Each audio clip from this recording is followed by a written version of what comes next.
Bueno, pues vamos a hablar de las elecciones de Estados Unidos, de ese nombramiento y de esa toma de posesión con Antonio Salazar, que es director de la Gaveta Económica. ¿Qué tal? Muy buenos días, Antonio Salazar. Buenos días, Patricia. Bueno, toma de posesión tranquila, no hubo ninguna sorpresa con un país blindado como estaba y una ciudad como estaba Washington ayer. Parecía imposible que ocurriera algo.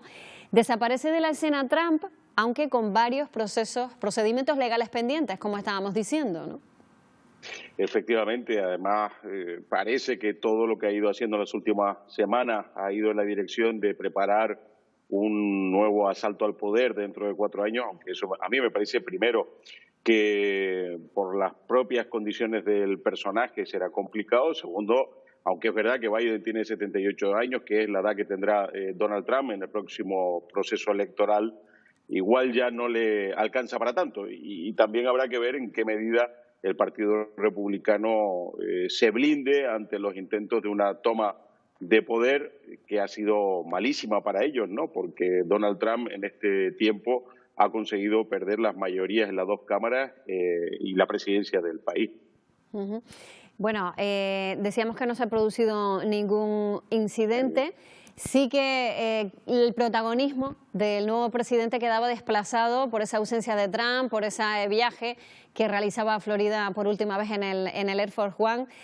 Ha insinuado o ha amenazado con volver pronto. No sabemos si para presentarse a esas elecciones en 2024 o para dar guerra durante estos próximos años. Bueno, ya lo veremos. Como decía, a mí me parece que todo el asunto de cómo responda el Partido Republicano, que en Estados Unidos los partidos no son organizaciones como las conocemos en España, allí están más orientadas a activarse para cada proceso electoral, más que ser una organización estable durante lo que dure cada uno de los mandatos, ¿no? Pero a mí me parece difícil prever que sean capaces de mantener a Donald Trump como una especie de estandarte, ¿no? Y luego es verdad esto que dice del oscurecimiento de la toma de posesión de Biden precisamente por la atención que reclama para sí Donald Trump, ¿no? Uno va cumpliendo años y va recordando los antecedentes, ¿no? Y en cierta medida con Biden está ocurriendo un poquito lo que pasó con Obama, aunque en aquel momento sí se ponía mucho más el foco sobre el nuevo presidente, ¿no? Pero era tanto el desconcierto que había causado su antecesor, en aquel momento George Bush, como ahora Donald Trump, que parecía que estábamos más enfocados en cerrar una etapa que en abrir una nueva. Y luego es verdad que Obama seguramente no cumplió aquellas expectativas porque es que eran expectativas muy complicadas de satisfacer. En el caso de Biden, veremos. Le están pidiendo en Estados Unidos básicamente que sea un presidente aburrido, porque es que los 4 años de presidencia de Donald Trump han sido cualquier cosa menos aburridas, ¿no? Desde luego que aburrido no ha sido. Bueno, se saltaba ese protocolo de recibir al nuevo presidente, no estaba en el edificio, eso no ha pasado nunca, o por lo menos hace más de 100 años que no ocurría, pero sin embargo le dejaba esa nota. Biden no ha querido desvelar el contenido de esa nota que le dejaba a Trump. Desde luego tenemos curiosidad en saber lo que le pudo haber dicho, ¿no, Antonio? Bueno, sí, es verdad. Estados Unidos ha vivido procesos, bueno, tienen algunos presidentes caídos en acto de servicio, ¿no? En plena presidencia, porque los han asesinado. En una guerra de secesión el país se fracturó, hubo un momento muy complicado en las elecciones que siguieron a la guerra de secesión. Es decir, Estados Unidos, no digo que esté acostumbrado, porque a eso es difícil acostumbrarse, a lidiar con situaciones muy tensas. A mí me parece que una de las cosas buenísimas que ha tenido esta semana, después del esperpento del asalto al Capitolio, es la demostración de que sus instituciones gozan de buena salud, que a pesar del estrés al que son sometidas, responden afortunadamente. Siempre se sabe dónde está colocado el poder, hasta dónde se puede llegar, a pesar de las especulaciones que también en un país tan dado a las conspiraciones como Estados Unidos se puedan ir prefijando. Pero a mí me parece que institucionalmente ha dado una muestra de saber hacer. Lo de ayer es importante porque es un país que respeta sus símbolos, ¿no? Y de hecho, fíjate, ayer Biden prometía sobre una Biblia de hace más de un siglo, porque todos esos símbolos tienen importancia a la hora de tomar posesión. Que no estuviera Trump, obviamente, es un desaire a las tradiciones norteamericanas y yo creo que eso también le retrata como el personaje que ha sido un esperpento que ha ocupado la presidencia durante 4 años, ¿no? Bueno, Kamala Harris tomaba protagonismo también en esa toma de posesión por su condición de mujer, también por su procedencia, pero es verdad que la figura del vicepresidente o la vicepresidenta, en este caso de Estados Unidos, nunca ha sido una figura especialmente relevante, siempre ha estado más en la sombra, ¿no, Antonio? No sé si en esta Sí. ocasión será distinto. No, bueno, vamos a ver, va a depender un poco también de hasta dónde estén dispuestos a planificar un futuro más o menos inmediato. Hay que decir varias cosas. Primero, Trump, de no haber mediado la pandemia, probablemente hubiese ganado las elecciones. Si no lo hubiese hecho, el único candidato con posibilidades reales de derrotarle era el propio Biden, es decir, que era, digamos, el candidato natural. Una vez que elige a Kamala Harris como su vicepresidenta, todos hemos puesto atención en ella precisamente por esa condición a la que tú aludías. Es cierto lo de la vicepresidencia, el papel del vicepresidente en Estados Unidos, básicamente más allá de presidir el Senado, tiene que ver mucho con la sustitución del presidente. Y por eso ese papel es más o menos subordinado, no es tan destacado. Bueno, es verdad que todos recordamos que Biden fue vicepresidente con Obama, pero no recordamos hechos de esa presidencia precisamente porque el papel del vicepresidente suele estar en ese segundo plano. Pero es verdad que Kamala Harris parece que tiene agenda propia, que ella aspira, parece sensato, dentro de 4 años Biden va a tener 82 años. No olvidemos que Biden en este momento es el presidente con más edad en tomar posesión en la Casa Blanca, superando a Ronald Reagan, que era quien le había precedido en esa condición de mayor edad. Y a partir de este momento lo que veremos es un poco los movimientos que dé Harris para ser la futura candidata del Partido Demócrata.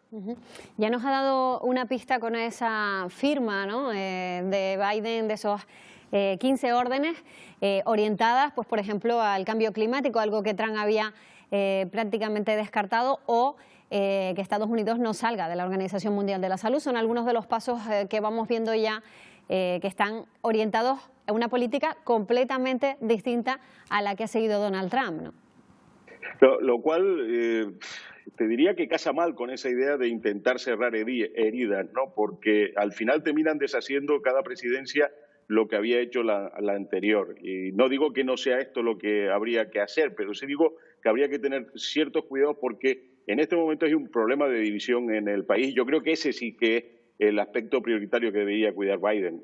1/3 de los votantes republicanos, 1/3 de los votantes demócratas consideran legítimo llegar a posiciones de fuerza con tal de impedir que el país caiga en manos que ellos consideran inadecuadas. Es decir, hay una enorme polarización con una radicalización que le llevaría incluso a esa posición.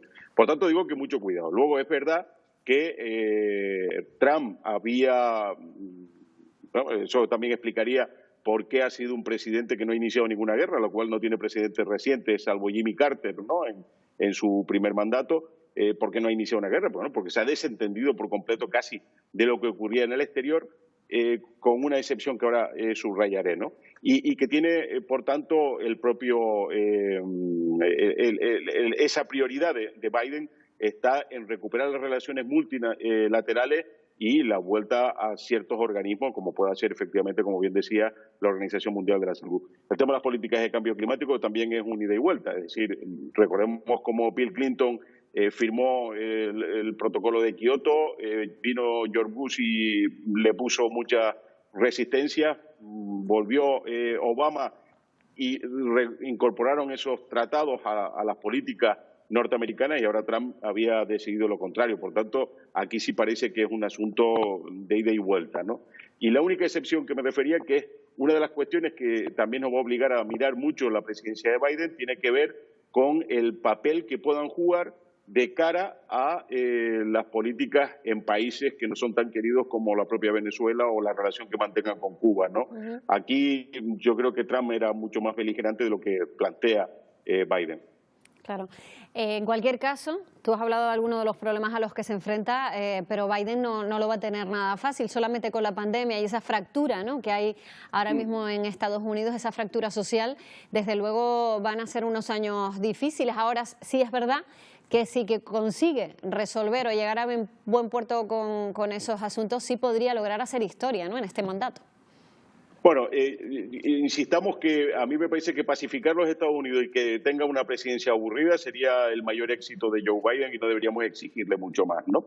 Pero a partir de ahí también habrá que mirar aquellas cosas que sí efectivamente puedan lograrse, ¿no? Y a mí me parece que, sobre todo en la primera etapa, él va a tener 2 años de cierta tranquilidad, porque uno de los últimos méritos de Donald Trump fue perder el Senado. Recordemos que hubo que repetir las elecciones en Georgia, que en ese momento fue cuando descubrieron y se hicieron públicas unas conversaciones en las que daba órdenes Trump para que le encontraran votos para ganar ese estado, y terminó perdiendo las elecciones en un estado en el que normalmente no debería haberlo hecho.